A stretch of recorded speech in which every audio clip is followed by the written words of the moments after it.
सियाचीनला जेव्हा पहिला आम्ही प्लांट हँडओव्हर करत होतो, मी म्हटलं ना, हवामान पंचमहाभूतांचं जे तिथे साम्राज्य आहे ना भयान, ते मीही तिथं अनुभवलं.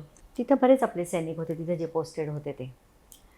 तर हँडओव्हर करून झालं, आम्ही आमच्यात मराठीत बोलत होतो. मग आले माझ्यापेक्षा म्हणजे, नमस्ते बहन जी, आप कहाँ से हो? म्हणजे महाराष्ट्र. आणि मग म्हणजे, आपको पता है आपने क्या किया है? तर मी सांगू का, मी युनिफॉर्मकडे ना अशी देवासाठी फक्त बघत राहते. मला काही पुढे बोलायचं सुचत नाही आपण कित्येकदा. निशब्द होतो. तर म्हटलं काहीच नाही होते. म्हटलं, आपने तो भगवान का काम किया है. हे जे त्याचं वाक्य आहे ना, म्हणजे त्या श्वासाचं मोल, एका श्वासाचं अंतर आपण जे म्हणतो ना, ते त्यांना विचारा. वन स्टेप वन ब्रेथ त्यांची जीवनशैली आहे आणि त्या श्वासाची आपल्याला किंमत नाही आहे. म्हणजे निसर्ग भव्य आहे, पण तिथं हाय अल्टिट्यूडमुळे ऑक्सिजन हवेतच नाही आहे. आणि तिथं ते आपल्या सगळ्यांसाठी 365 दिवस 24 तास उभे. भूक लागत नाही, तहान लागत नाही.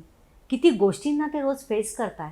आपण भारताचं प्राकृतिक स्थान जर बघितलं तर नॉर्थ ईस्टला घनदाट जंगल आहेत, राजस्थान वाळवंट आहे. म्हणजे नैसर्गिक वैविध्य आहे, पण ते त्या ठिकाणी जाऊन ॲज अ टुरिस्ट म्हणून जाणं आणि तिथं आपली ड्युटी निभावणं 365 दिवस 24 तास आव्हान आहे.